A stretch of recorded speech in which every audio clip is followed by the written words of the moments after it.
नबी करीम सल्लल्लाहु अलैहि वसल्लम का फरमान, अफजल इबादत, बेहतर इबादत कुरान मजीद की तिलावत।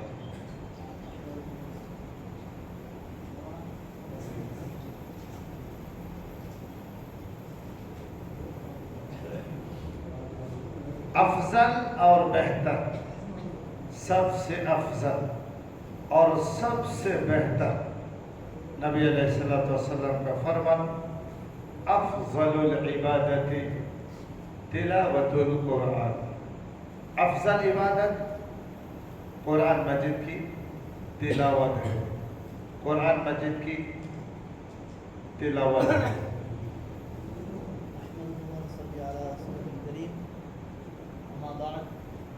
முஹம்மது நபி ஸல்லல்லாஹு அலைஹி வஸல்லம் அவங்க சொல்லியிருக்காங்க, வணக்கங்கள்ல ரொம்ப சிறந்தது குர்ஆனை ஓதுறது அப்படின்னு சொல்லியிருக்காங்க.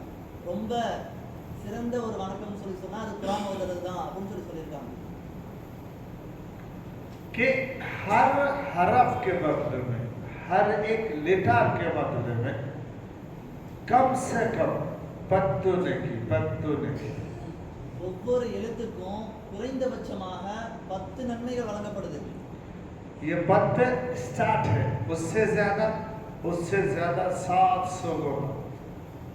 அதாவது இந்த குறைந்தபட்சம்ங்கிறது 10 நன்மைகள், இதை விட அதிகமாக 700 நன்மைகள் வரைக்கும் நமக்கு கிடைக்கக்கூடியதாக.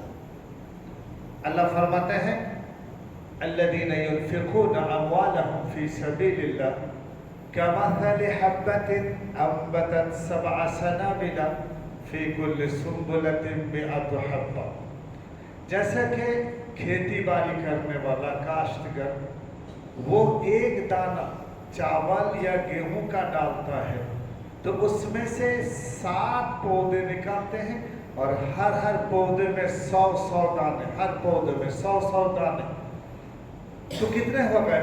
1 × 7 × 9 100, 700 नूर, 700। அதாவது எப்படின்னு சொன்னா ஹஜ்ரத் ஓதி காட்டின ஆயத்தினுடைய அர்த்தம், ஒரு விவசாயி நெற்கதிரை அறுவடை செய்யக்கூடியவங்க ஒரே ஒரு பயிரை விதைப்பாங்க. அந்த பயிரின் மூலமா நெற்கதிர்கள் வளரும். 7 நெற்கதிர்கள் அதுல இருந்து வளரும். ஒவ்வொன்றிலையுமே 100 நெல்லுகள் விளையப்படும். அப்ப பாருங்க, அவர் ஒரே ஒரு நெல்லை தான் விளைச்சாரு, ஆனா 700 நெற்களை அவங்க பார்த்துட்டாரு. आगे अल्लाह फरमाते हैं कि मैं स्टार्टिंग करता हूं पत्तों की, आगे 7 लोग, और आगे मैं अपनी मर्जी जितना देता हूं। அல்லாஹ் தஆலா சொல்றான், இது ஆரம்பத்துல உங்களுக்கு குறைந்தபட்சமான நன்மை வழங்கப்படுது, அதுக்கப்புறம் இன்னும் அதிகமாக அல்லாஹ் தஆலா தருவான். இதுக்கப்புறம் அல்லாஹ் தஆலா எவ்வளவு நாடுவானோ தன்னுடைய அடியார்களுக்கு அவ்வளவு வழங்கக்கூடியவனாக இருக்கான். वल्लाहु युज़ाइफु लिमन यशा, अल्लाह चाहेंगे जितना देंगे, देना चाहेंगे देंगे। अल्लाह को रोकने वाला कोई नहीं, अल्लाह को रोकने वाला कोई नहीं, और अल्लाह के खजाना में कमी भी नहीं। அல்லாஹ் தஆலா ஒருத்தவங்களுக்கு வழங்கணும் நாடினான்னு சொல்லி சொன்னா அது பன்மடங்காக அல்லாஹ் தஆலா கொடுப்பான். அல்லாஹ் தஆலா கொடுக்க ஆரம்பிச்சான்னு சொல்லி சொன்னா அதை தடுக்கக்கூடியவங்க யாரும் இல்லை. அல்லாஹ் தஆலாவுடைய கசானாக்கள் இருந்து எதுவுமே குறைய போறது கிடையாது. अल्लाह के खजाना में कोई कमी नहीं है। அல்லாஹ்வுடைய கசானாக்கள்ல எந்த ஒரு குறைபாடும் ஏற்படாது. कि एक आदमी, 2 आदमी, 3 आदमी, 10 आदमी, 100 आदमी को देंगे तो खत्म नहीं है। ஒரு ஆளுக்கு கொடுத்தோம், 2 ஆளுக்கு கொடுத்தோம், 3 ஆளுக்கு கொடுத்தோம், 10 பேருக்கு கொடுத்தாலும், 100 பேருக்கு கொடுத்தாலும், எத்தனை பேருக்கு கொடுத்தாலும் அல்லாஹ்வுடைய கசானால இருந்து கொஞ்சம் கூட குறையாது. खजाने में कोई कमी नहीं, கசானால இருந்து கொஞ்சம் கூட குறையாது. बस कमी हम में है நம்ம தான் குறைவுள்ளவர்களாக இருக்கோம். कि हम लेने वाला बन जाए। ஏன்னு சொன்னா நம்ம வாங்கக்கூடியவங்களாக இருக்கோம். इसके लिए हमें क्या करना? कुरान सीखें। இதனால தான் நம்ம குர்ஆனை கத்துக்குவோம் इंशाअल्लाह। तो अब हम शुरू करेंगे। पेन और नोटबुक रेडी कीजिए। ஆரம்பிக்கலாம். அதுக்கு முன்னாடி பேனாவும் நோட்டையும் எடுத்துக்கோங்க தயார். अभी सबसे पहले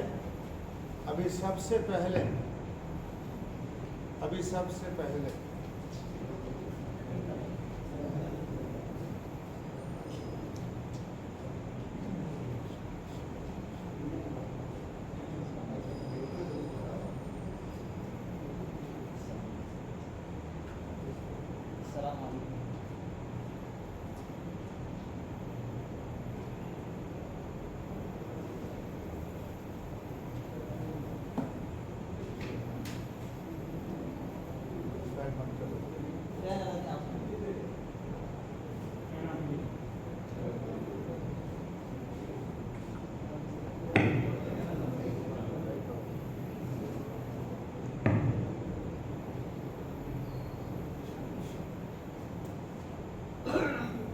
अभी सबसे फैन बंद करना पड़ेगा, फिर आवाज़ नहीं पहुँचेगी।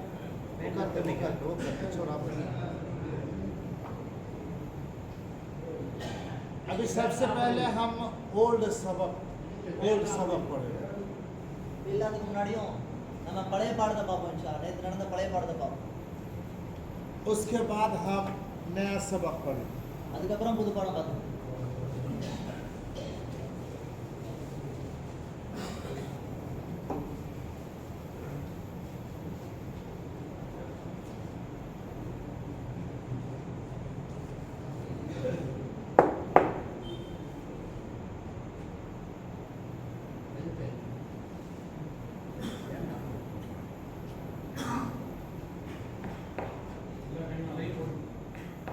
वो लाइट इधर पीछे लाइट सामने இந்த லைட் போடுமா?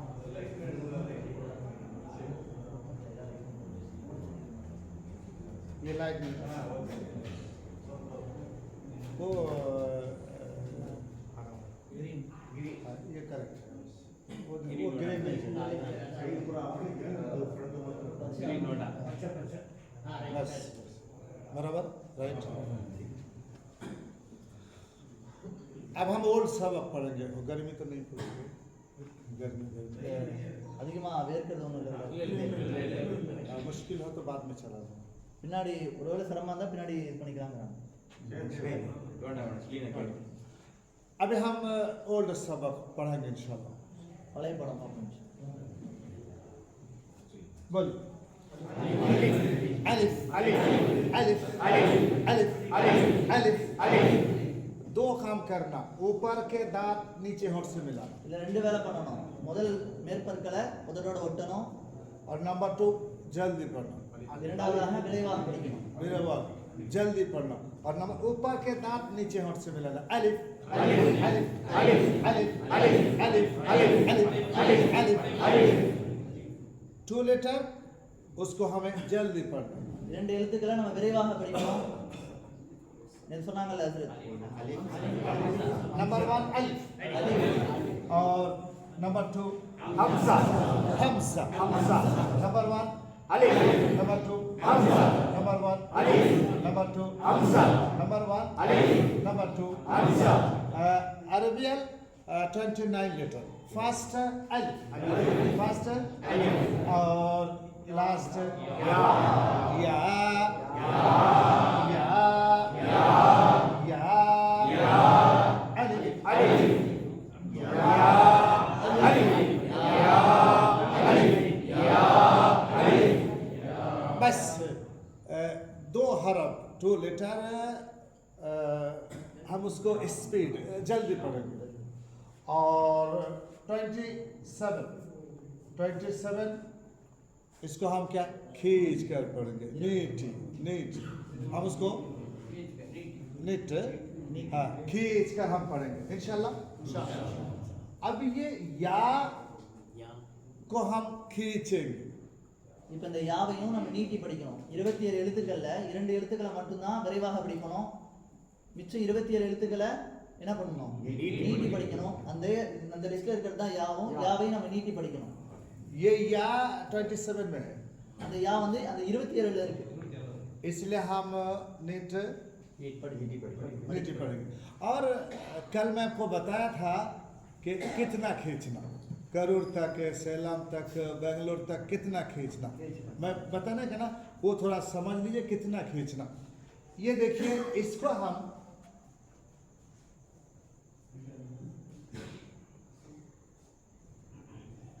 हमने लिखा तमिल में तो हमने एक लेटर इस्तेमाल किया, एक हरफ इस्तेमाल किया। அதாவது இந்த யாவை எழுதும்போது நம்ம தமிழ்ல எத்தனை வார்த்தை கொண்டு எழுதுறோம்? இல்ல துணைக்கால்ன்றது ஒரே வார்த்தை தான். ஒரே ஒரு வார்த்தையோட நம்ம முடிச்சுக்கிட்டோம். तो एक लेटर इस्तेमाल करना है तो उसको थोड़ा खींचेंगे। ஒரே ஒரு எழுத்து தமிழ்ல எழுதும்போது அதை ஒரே ஒரு எழுத்தால எழுத முடியும் அப்படின்னு சொன்னா ஓரளவு நீட்டணும். और एक से अगर ज्यादा चाहिए तो उसको हम ज्यादा खींचेंगे। ஒரு எழுத்தை காட்டிலும் அதிகமான எழுத்து தமிழ் எழுத முடியுது அப்படிப்பட்ட எழுத்தா இருக்குன்னு சொன்னா அதை நல்லா நீட்டணும்। इंशाल्लाह उसका हम उदाहरण देंगे इंशाल्लाह। उदाहरण इंशाल्लाह नेक्स्ट टाइम। चलिए उदाहरण अभी बाद में लंबा खींचना उसका उदाहरण बाद में देंगे इंशाल्लाह। இந்த இழுத்து படிக்கிறது உதாரணம் அதுக்கு பின்னாடி சொல்லுவாங்க. अभी पहले वो सबक खत्म करते हैं। முதல்ல பழைய பாடங்களை பார்த்து முடிச்சிருவோம். अलिफ या हरकत हरकत हरकत हरकत हरकत और जबर और ज़ेर और पेश और जबर और ज़ेर और पेश हरकत और जबर और ज़ेर और पेश है सोलह पढ़ो हरकत और जबर और ज़ेर और ज़ेर और पेश है सोलह पढ़ो और ज़बर और ज़ेर और पेश 16 पढ़ो। हरकत और जबर और ज़ेर और पेश है सोलह पढ़ो। और हरकत है எப்படி படிக்கணுங்க? ஹரக்கத்தை कैसे पढ़ेंगे? விரைவாக படிக்கணும். विरेवा हम उसको जल्दी पढ़ेंगे स्पीड में इंशाल्लाह।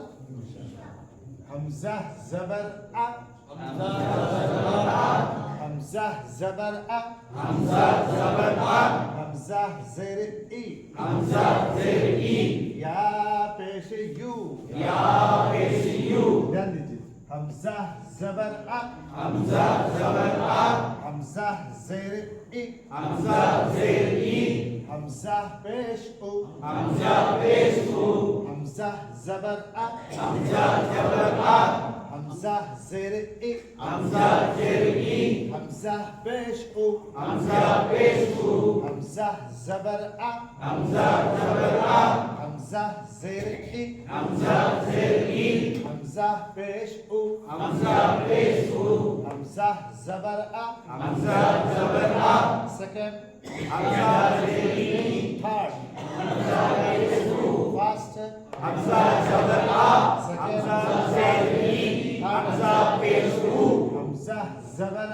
हमज़ा ज़बर अ हमज़ा ज़बर अ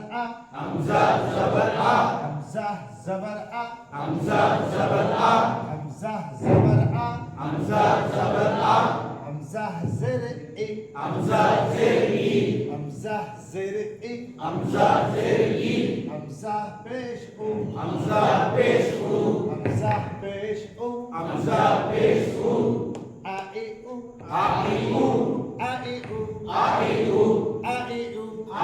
उ जबर ज़ेर पेश है विरय वागा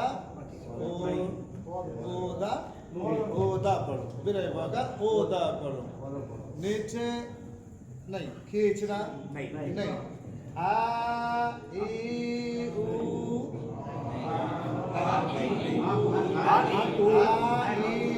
तप्पू गलत तप्पू हाँ गलत आ ई उ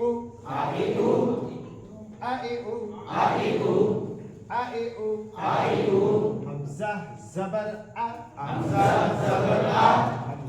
ज़बर अ हमज़ा ज़ेर ई हमज़ा पेश उ हमज़ा ज़बर अ हमज़ा ज़ेर ई हमज़ा पेश उ हमज़ा ज़बर अ सेकंड हमज़ा ज़ेर ई थर्ड हमज़ा पेश उ फास्ट हमज़ा ज़बर अ सेकंड हमज़ा ज़ेर ई हमज़ा पेश उ आ ई उ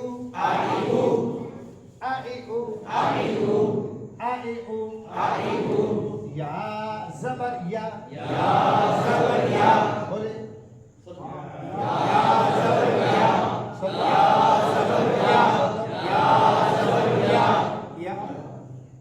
या ज़ेर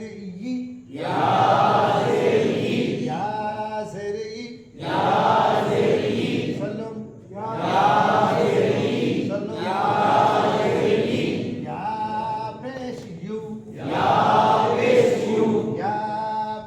यू या पेश यू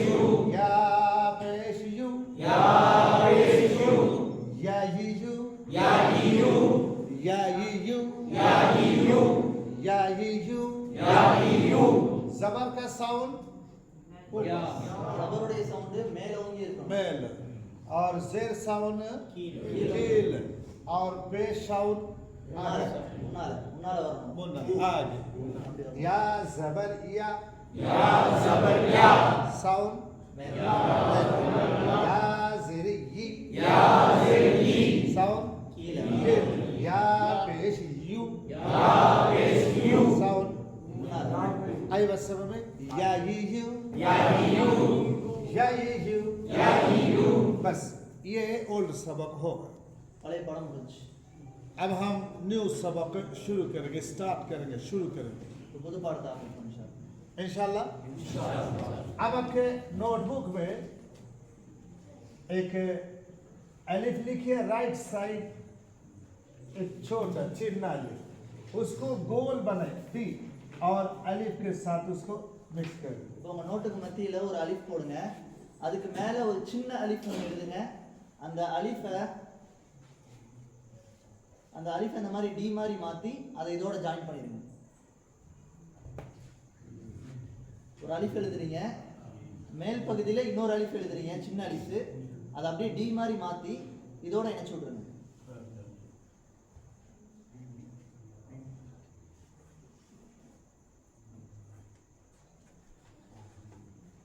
अम्मा को माइक चाहिए क्या? चलिए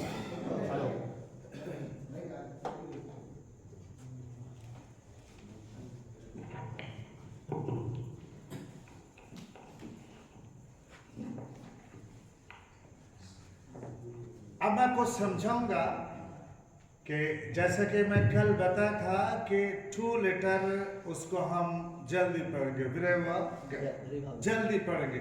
27 लेटर नेट वो दो पढ़ो, खींच कर पढ़ेंगे. अब ये थोड़ा किसको खींचना, ज्यादा किसको खींचना, उसको समझना है. அதாவது நேற்று நம்ம சொல்லியிருந்தோம், அரபியில் இருக்கக்கூடிய 29 எழுத்துக்கள்ல 2 எழுத்துக்களை மட்டும்தான் விரைவாக படிப்போம். மீதி இருக்கக்கூடிய 27 எழுத்து எப்படி படிப்போம்? நீட்டி படிப்போம். अब इस हरफ को हमने लिखा तमिल में तो सिर्फ या एक और हरफ इस्तेमाल किया. இப்போ நம்ம அரபியில யா எழுதணும், தமிழ்ல வெறும் ஒரே ஒரு எழுத்தான யாவை மட்டும் போட்டோம், யான்ற உச்சரிப்பு வந்துருச்சு. लेकिन इसको हमने लिखा इसमें एक नहीं, एक से ज्यादा. ஆனா மீம்ன்ற எழுத்து நம்ம தமிழ்ல எழுதணும்னா எத்தனை எழுத்துங்க தேவைப்படும்? 2 எழுத்து தேவைப்படுது. अब ये जो 27 लेटर है, जिसको लिखने के लिए तमिल में जिसको लिखने के लिए एक हरफ चाहिए, उसको थोड़ा खींचे. அதாவது 29 எழுத்துக்கள்ல எந்த எழுத்தை நீங்க எழுதும்போது, தமிழ்ல எழுதும்போது ஒரே ஒரு எழுத்து போதுமானதாக இருக்குமோ அதை ஓரளவு நீட்டணும். और एक से ज्यादा है उसको हम ज्यादा खींचेंगे. ஒன்னை விட அதிகமான எழுத்துக்கள்ல தமிழ் எழுத முடியும்னு சொன்னா அதை இன்னும் கொஞ்சம் அதிகமாக நம்ம நீட்டணும். अब या को हमने लिखा एक लेटर, एक हरफ. இப்போ யா, इसको थोड़ा या. இப்போ யாவை நம்ம தமிழ்ல எழுதணும், வெறும் ஒரே ஒரு எழுத்தோட முடிஞ்சிருச்சு, அதனால கொஞ்சம் நீட்டணும். யா. और इसको हमने लिखा एक से ज्यादा, मीम. ज्यादा नीट मीम. इसमें कितने हरफ है? और इसमें ज्यादा. और हरफ थोड़ा, और से ज्यादा तो ज्यादा खींचना. बराबर बात समझ में देखिए. புரியுதுங்களாங்க? அரபியில் இருக்கக்கூடிய ஒரு எழுத்தை நீங்க தமிழ்ல எழுதுறீங்கன்னு சொன்னா ஒரே ஒரு எழுத்து போதும், அதை எழுதுறதுக்கு ஒரே ஒரு எழுத்து போதும்னு சொன்னா அதை ஓரளவு நீட்டணும். ஒன்னை காட்டிலும் அதிகமான எழுத்தை நீங்க எழுத போறீங்க, தமிழ் எழுத போறீங்கன்னு சொன்னா அதை அதிகமா நீட்டணும். உதாரணமா யாவை எழுதுனாங்க, ஒரே ஒரு எழுத்து போதும், யா அப்படின்னு எழுதுறதுக்கு யா போட்டா போதும்.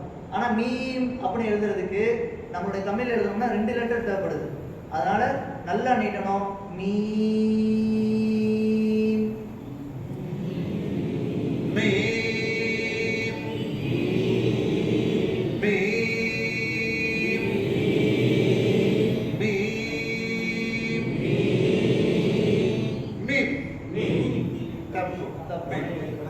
स्पीड में नीटी पढ़ो, नीटी पढ़ो.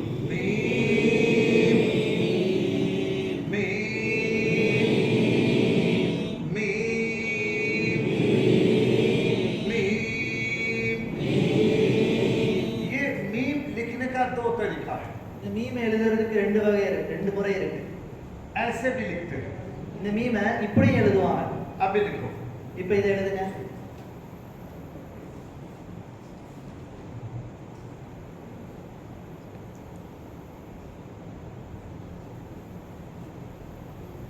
ரெண்டுமே மீம் தான், இதுவும் மீம் தான், மீம் அப்படியும் எழுதுவாங்க.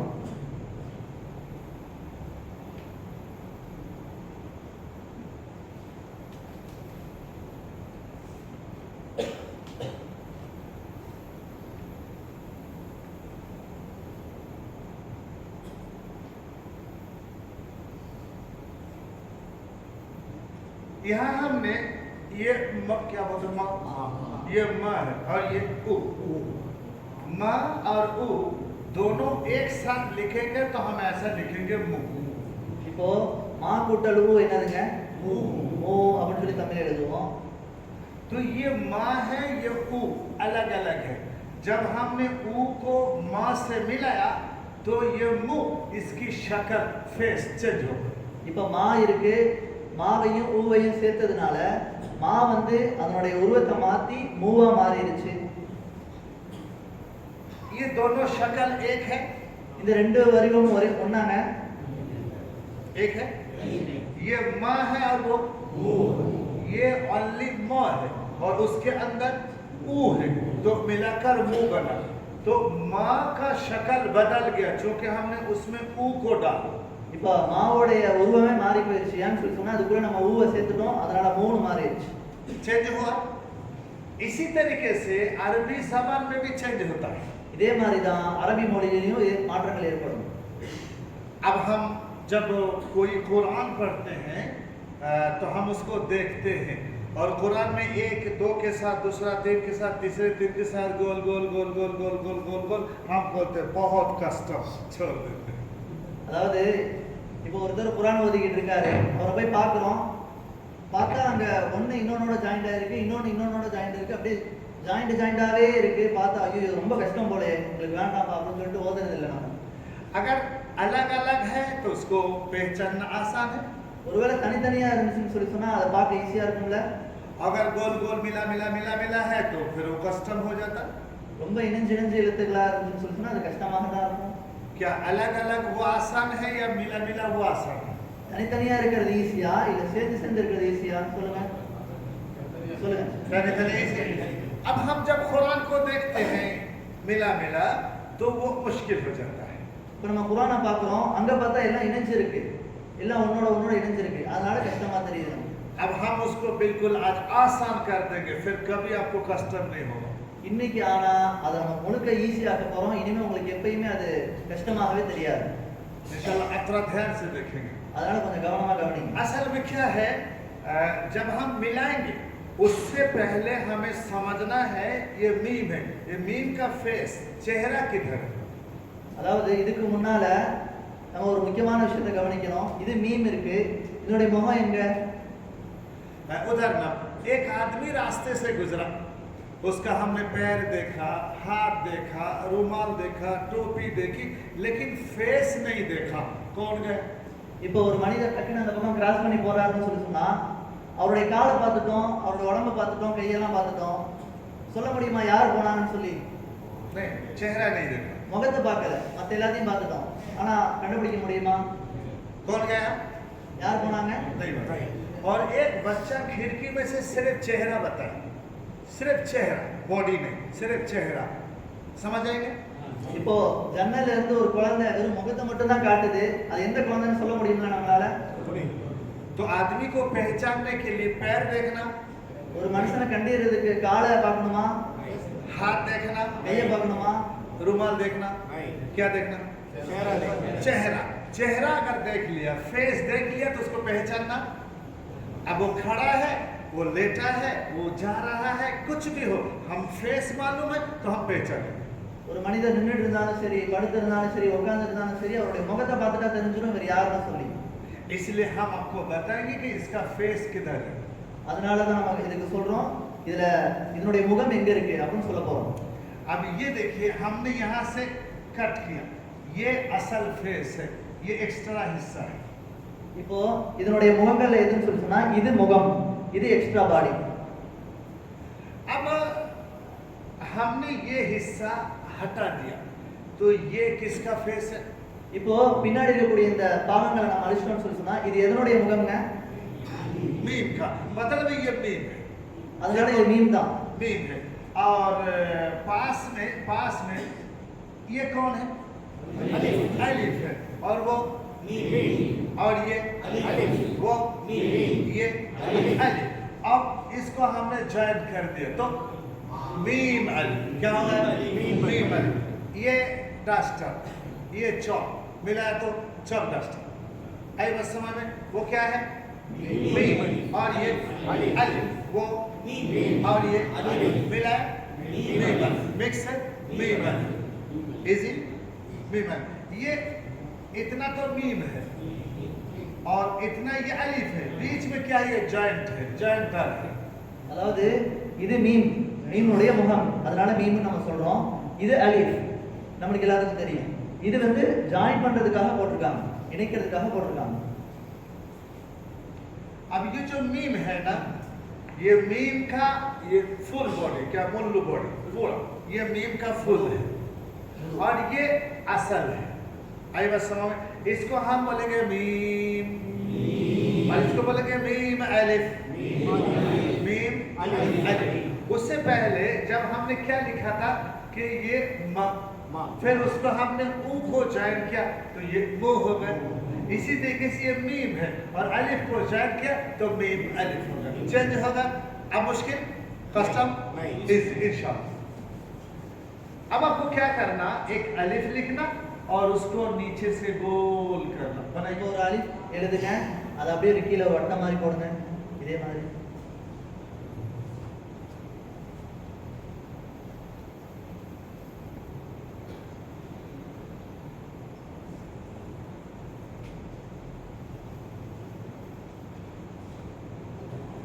अब इस हरफ को हमने लिखा, उसके लिए हमने एक हरफ इस्तेमाल किया, एक से ज्यादा।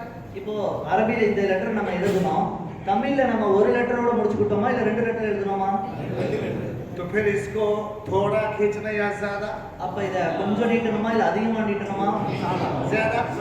लाम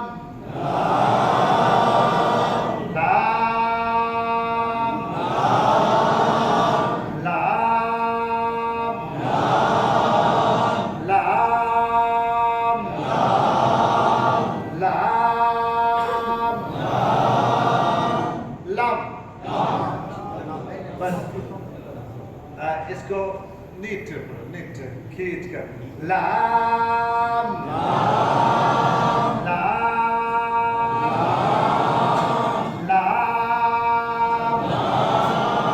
अब आपको नोटबुक में एक लाइन लिखना है और पढ़ना है। मैं जैसे लिख रहा हूँ लिखिए और पढ़िए। அசரத் எழுதுற மாதிரி உங்களோட நோட்ல நீங்க எழுதிக்கோங்க. लाम சொல்லிக்கிட்டே எழுதுங்க.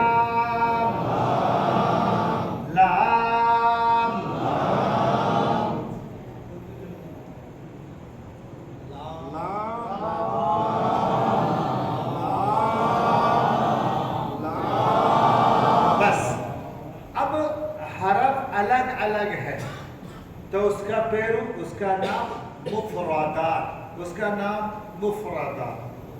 அதாவது நம்ம பார்க்குற எழுத்துக்கள்லாம் தனித்தனியா இருந்துச்சுன்னு சொல்லி சொன்னா அதுக்கு முஃபரதாத்னு சொல்லி சொல்லுவாங்க.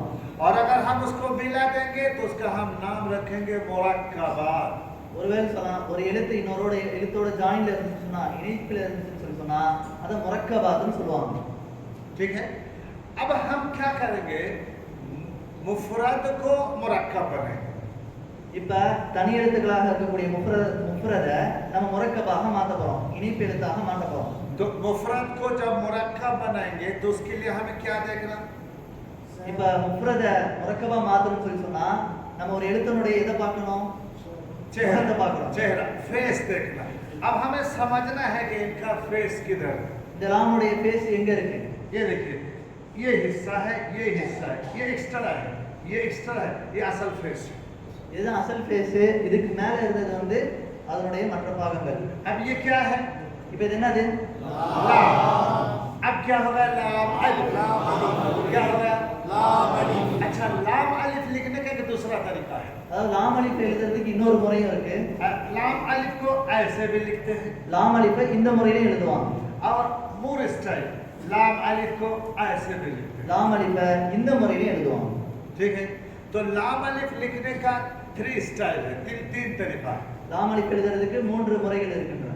लाम अलिफ और ये और ये वो ये तो लाम अलिफ कितने तरह होगा?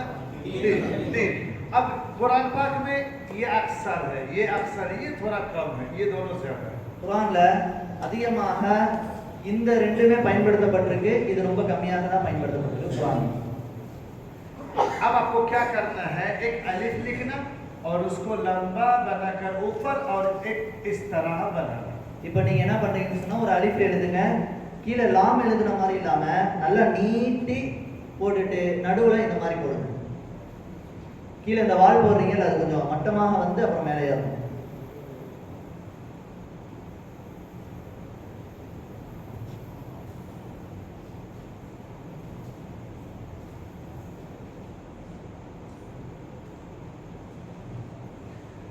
अब इस हरफ को हमने तमिल में लिखा, एक हरफ नहीं, एक से ज्यादा। இப்போ நம்ம இந்த அரபி எழுத்தை தமிழ் எழுதணும், ஒரு எழுத்தோட முடியல, ஒன்றை விட அதிகமாக எழுத்துக்கள் तो தேவைப்படுது. इसको थोड़ा खींचना या ज्यादा? இதை கொஞ்சம் நீட்டணுமா நல்லா நீட்டணுமாங்க? ज्यादा खींचेंगे। काफ काफ काफ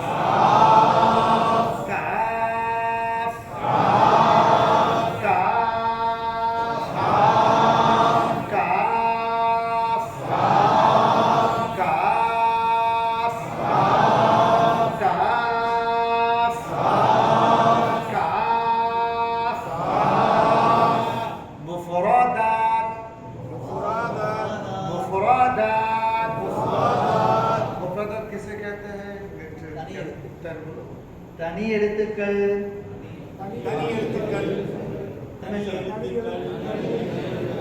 தனி எழுத்துக்கள்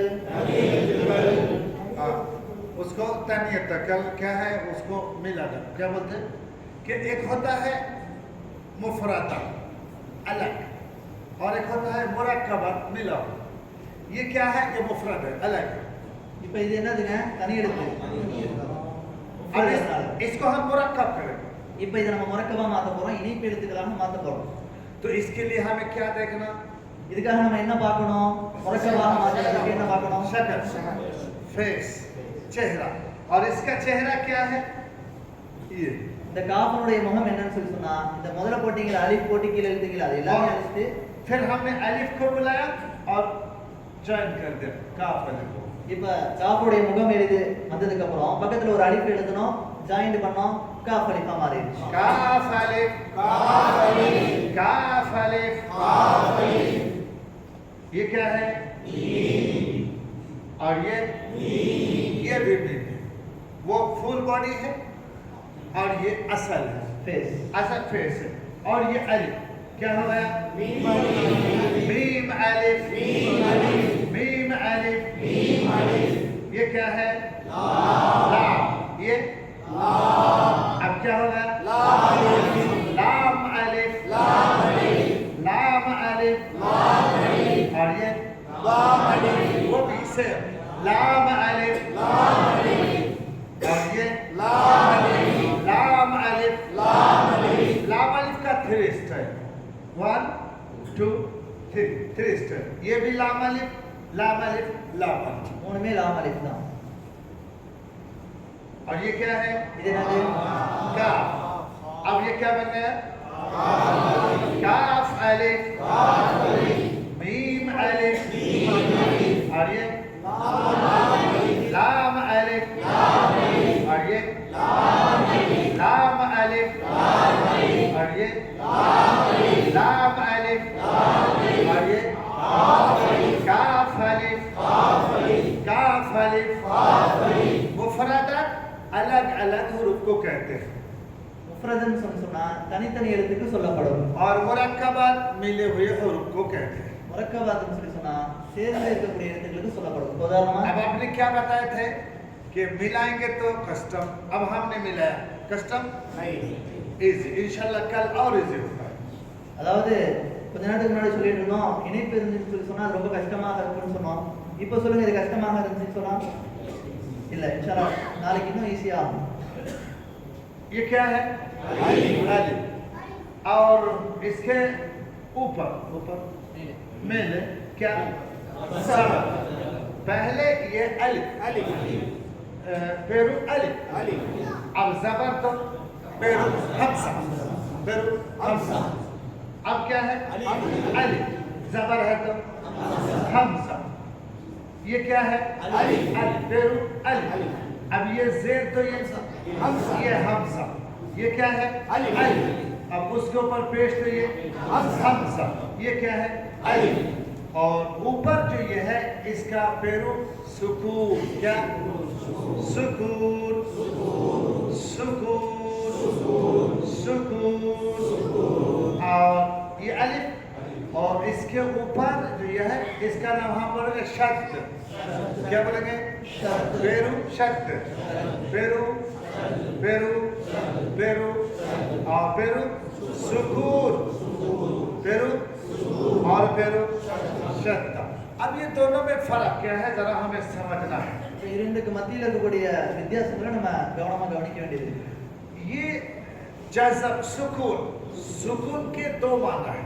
सुकून के माना ठहरना और मिलन। அதாவது சுக்கூன், இதுதான் சுக்கூன். இதனுடைய அர்த்தம் ரெண்டு இருக்கு. ஒன்னு நிப்பாட்டுறது, இன்னொன்னு சேர்க்கிறது. और शद्दा अगर है तो उसको हमें दो बार मिला कर पढ़ो। ஷத்து இருக்குன்னு சொல்லி சொன்னா இதை நம்ம ரெண்டு வாட்டி இணைக்க வேண்டியது இருக்கு, ரெண்டு வாட்டி சேர்க்கணும். अब देखिए ज़बर है तो उसका साउंड अ, ज़बरुடைய சவுண்ட் அ, ज़ेर है तो साउंड इ, पेश है तो साउंड उ। अगर जज़म है उसका साउंड नहीं, तशदीद का साउंड नहीं। अब क्या है, एक 4 साल का बच्चा अगर वो बेंगलोर जाना चाहा वो अकेला जा सकता? இப்போ 4 வயசு குழந்தை ஒண்ணு பெங்களூர் போகணும்னு நினைக்குது, அதால தனியா போக முடியுமா? उसका अब्बा 40 साल का जा सकता? இப்போ அவங்க அப்பா வந்து 40 வயசானவர், அவர் கூட போக முடியுமா? அவர் போக முடியுமா? भतीजा मालूम, भाई का लड़का, அண்ணன் குழந்தைங்க அந்த மாதிரி நான் தெரியல. भतीजा 4 साल का भतीजा वो बेंगलोर जा सकता? 4 வயசு குழந்தை போகுமா பெங்களூருக்கு?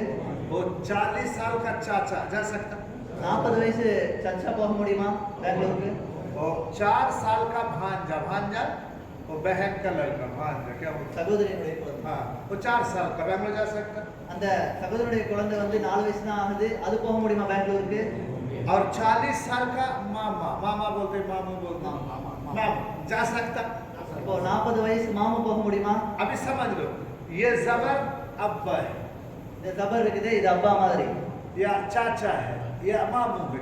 इसी तरीके से ज़ेर भी चाचा है, अब्बा है, मामू है। इसी तरह पेश, यानी जिस तरह चाचा, अब्बा, मामू खुद दिल्ली ओ खुद बेंगलोर जा सकता है, इसी तरह अगर ज़बर है तो हम पढ़ सकते अब, अगर ज़ेर है तो हम पढ़ सकते ई, और अगर पेश है तो पढ़ सकते उ।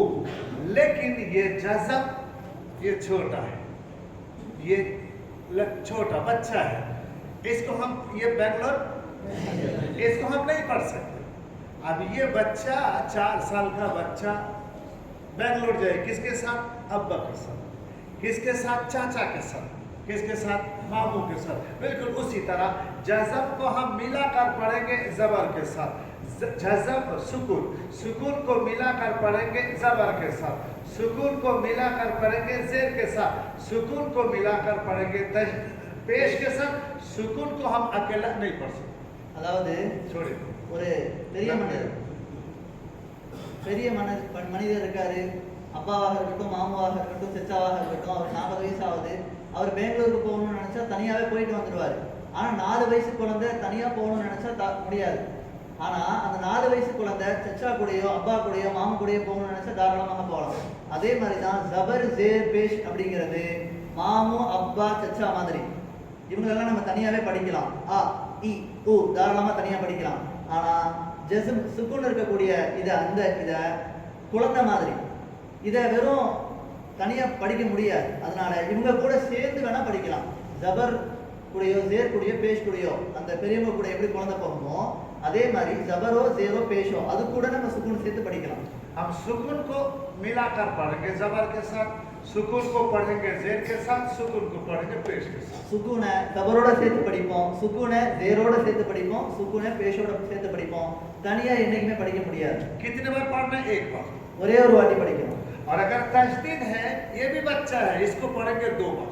அதாவது தஷ்தீத் இருக்குது, இதுவும் குழந்தை மாதிரி தான். ஆனா இது 2 வாட்டி நம்ம படிப்போம். ये जज़म और तजदीद एक कोड है, निशानी है. இப்ப ஜஸம தஷ்தீதினுடைய ஒரு உதாரணம் பாருங்க. ये 2 बॉक्स है, पेटी है, कार्टून है. अब इसके अंदर क्या है नहीं मालूम. अब कितने चीज है तो हमने यहाँ 1 लकीर दिया तो 1 चीज है और 2 लकीर है तो 2 चीज है. இப்போ 2 பாக்ஸ் இருக்கு, 2 அட்டைப்பெட்டி இருக்கு. உள்ள என்ன இருக்குன்னு சொல்லி நமக்கு தெரியல. ஆனா வெளிப்படையா பாக்ஸ் வெளியில போட்டிருக்கோம். உள்ள 1 இருக்கு அப்படின்னு அடையாளமா 1 போட்டிருக்கோம். உள்ள 2 இருக்குங்க அப்படின்னு அடையாளமா 2 போட்டிருக்கோம். इसी तरीके से हमने इसको जज़म दिया मतलब 1 चीज है और इसको हमने सुकून दिया तो 1 चीज है और शद्द ये 2 चीज है. அதுக்காக தான் நம்ம சுக்கூன் இருந்துச்சுன்னு சொல்லி சொன்னா அதை ஒரு வாட்டி இணைச்சு படிப்போம். ஷத் இருந்துச்சுன்னு சொல்லி சொன்னா அதை 2 வாட்டி படிப்போம். ये हमजा है और हमजा के ऊपर क्या है? सुकून है, मतलब यहाँ 1 हमजा है. இப்போ ஹம்சா இருக்கு, இதுக்குள்ள ஒரு ஹம்சா இருக்கு.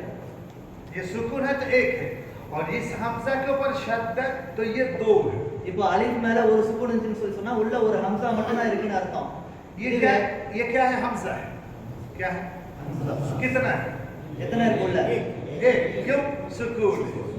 और ये भी हमजा कितने? 2. क्यों? ஷத். शद्द है. आई बस समझ में? तो सुकून को हम मिलाकर पढ़ेंगे 1 बार और शद्द को मिलाकर पढ़ेंगे 2 बार. सुकून को मिलाकर पढ़ेंगे 1 बार, शद्द को मिलाकर पढ़ेंगे 2 बार. अब पूरी बात. जबर है तो साउंड करेंगे अ, जेर है तो साउंड ए, पेश है तो साउंड ओ. सुकून मिलाकर पढ़ेंगे 1 बार और शद्द मिलाकर पढ़ेंगे 2 बार. அதாவது ஜபருடைய சப்தம் மேல ஓங்கி அ அப்படின்னு இருக்கும், ஜேருடைய சப்தம் கீழ ஓங்கி இ அப்படின்னு இருக்கும், பேஷோட சவுண்ட் ஓ அப்படின்னு இருக்கும். சுக்கூனை இவங்க ஜபர் ஜேர் பேஷோட சேர்த்து ஒரு முறை படிப்போம். ஷத்த இவங்க கூட சேர்ந்து 2 முறை சேர்த்து படிப்போம். अरे बस समझ में? तो पुरीदा? इसी तरीके से हम जबर जेर पेश जज़म शद्द को इंशाल्लाह मश्क करेंगे इंशाल्लाह. அதனால இன்ஷா அல்லாஹ் ஜபர் ஜேர் பேஷ் ஷத் சுக்கூனை பயிற்சி செய்வோம் இன்ஷா அல்லாஹ். अब हम एक और नया सबक समझेंगे. இப்போ ஒரு புதிய பாடம் நம்ம புரிய வேண்டியது இருக்கு. चलिए हरकत वो HDMI चल इधर आओ. चलो हरकत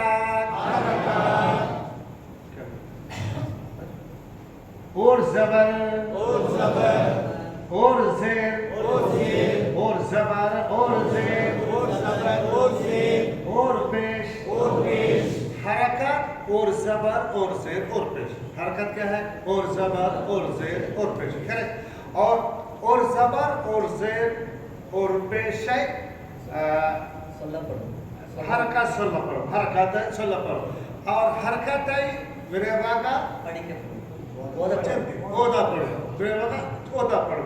और यहाँ देखिए वो जबर है, इसको हम बोलेंगे और जबर और पेरू इसका खड़ा जबर. அதாவது ஜபர் நம்ம என்னன்னு சொல்லுவோம்? ஒரு ஜபர்னு ये சொல்லுவோம். और जबर ஒரு ஜபர்னு சொல்லுவோம். அத கடா ஜபர்னு சொல்லுவோம். खड़ा जबर. ये और जेर இது ஒரு ஜேர். और जेर और ये खड़ा जेर. இது கடா खड़ा ஜேர். जेर. ये और पेश இது ஒரு பேஷாக இருக்கு. और ये उल्टा पेश. அது உல்டா பேஷாக இருக்கு. इसको समझो. वो बटन दबाना छोटा वाला, वो ग्रीन नीचे आना है. वो बटन देखा है? उनको दिखाओ, उनको बताओ. ओहो इसमें बटन है, उसको छोड़ो. पीछे पीछे वाला. ऊपर देखो बटन है, बारीक बटन है, उसको दबाओ. इधर देखो पहले. वो ग्रीन नीचे आना, उसको समझो. हाँ उसको दबाओ. उसको दबाने बोलो, उसको यहाँ दबाने बोलो. रिमोट यहाँ दबाओ.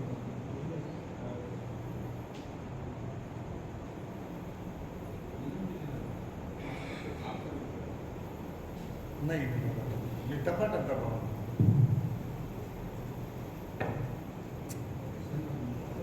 अरे इस बटन को दबाने की बटन को नहीं दबाना दबाओ नीचे है अब यहाँ आएगा चल आ जाओ तो ये और जबर और ये खड़ा जबर ये और जेर और ये खड़ा जेर ये और पेश और ये उल्टा और जबर और जेर और पेश इसको हम कैसे पढ़ेंगे जल्दी पढ़ेंगे बिरे वादा ओदा पढ़ो और जबर और जेर और पेश है बिरे वादा ओदा पढ़ो और खड़ा जबर खड़ा जेर उल्टा पेश है नीट और पढ़ो அதாவது ஒரு ஜபர் ஒரு ஜேர் ஒரு பேஷ நம்ம விரைவாக படிப்போம் அ இ உ அப்படின்னு படிப்போம் खड़ा जबर खड़ा जेर उल्टा पेश நம்ம நீட்டி படிப்போம் उदाहरण मीम के ऊपर क्या है जबर है मीम के மேல என்னங்க இருக்கு विरय वागा ओदा पढ़ो मा மா मा और इस मीम के ऊपर खड़ा जबर है नीचे ओदा पढ़ो मा आई बस समझ में புரியுதுங்களா உங்களுக்கு வெறும் ஒரு ஜபர் மட்டும் இருந்துச்சுன்னு சொல்லி சொன்னா அத ம அப்படின்னு சொல்லி ஓதுவோம் கடா ஜபர் இருந்துச்சுன்னு சொல்லி சொன்னா அத மா அப்படின்னு நீட்டி ஓதுவோம் माँ सामने है तो कैसे बोलेंगे माँ இப்போ உங்களுடைய அம்மா முன்னாடி உட்கார்ந்திருக்காங்க அப்படின்னு சொன்னாங்கன்னா அவங்களை எப்படி கூப்பிடுவோம் மா அப்படின்னு கூப்பிடுவோம் और माँ बाहर है तो बोलेंगे இப்போ அம்மா வெளியில இருக்காங்கன்னு சொல்லி சொன்னா அவங்களை எப்படி கூப்பிடுவோம் மா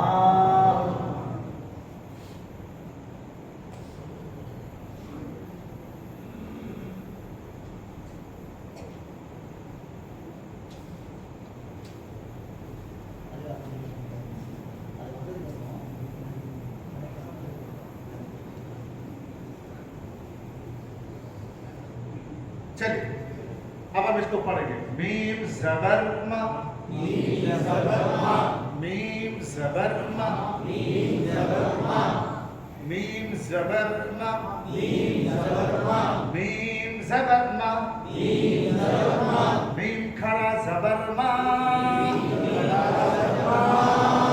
मीम जबर मा मीम जबर मा मीम खड़ा जबर मा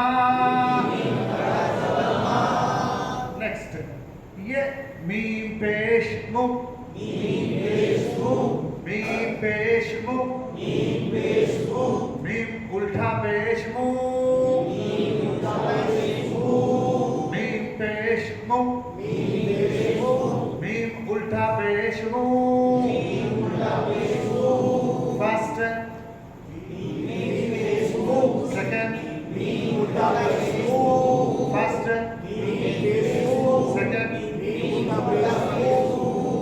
next mim zer mi mim zer mi mim zer mi mim zer mi mim khara zer mi mim khara zer mi mim zer mi mim zer mi और जबर विरय वागा ओदा पढ़ो और खरा जबर नीचे ओदा पढ़ो बस इतना फर्क मीम ज़ेर रुको मैं कर दूँ मीम ज़ेर मी मीम खड़ा ज़ेर मी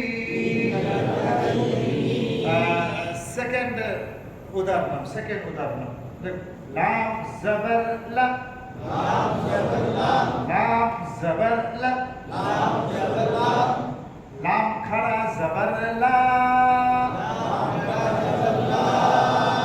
फर्क हो गया अगर ज़बर है तो वली और खड़ा है तो काल ये ला है ये खड़ा ज़बर ये काल है आई बस समझ में அதாவது லாமுக்கு மேல ஒரே ஒரு ஜபர் இருந்துன்னு சொன்னா வரணும் அல்ல அப்படின்னு மட்டும் தான் சொல்லுவோம் லாமுக்கு மேல கடா ஜபர் இருக்கிற மாதிரி மேல பாருங்க நம்ம தமிழ்ல துணைக்கால் இருக்கு புரியுதுங்களா துணைக்கால் எப்படியோ அதே மாதிரி தான் கடா ஜபர் आई बस समझ इसी तरह लाम पेश लू लाम पेश लू लाम पेश लू लाम पेश लू लाम उल्टा पेश लू लाम उल्टा पेश लू लाम पेश लू लाम उल्टा पेश लू लाम उल्टा पेश तरह लाम जेर ली, लाम जेर ली, लाम जेर ली,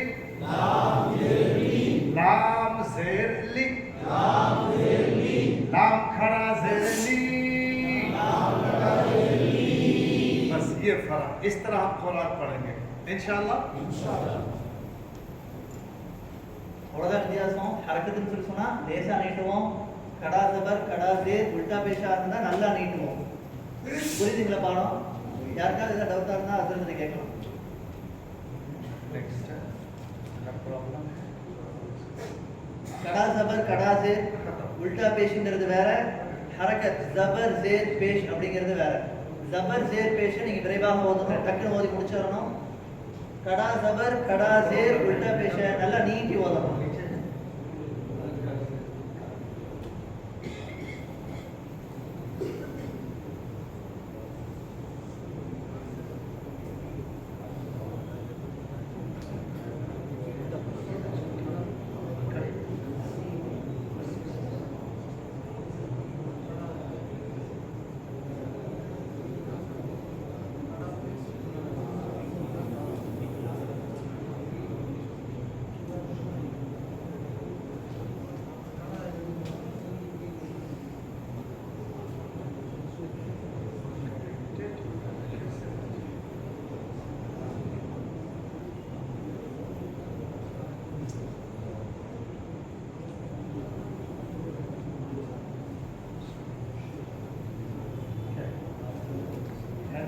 खत्म कर इसको।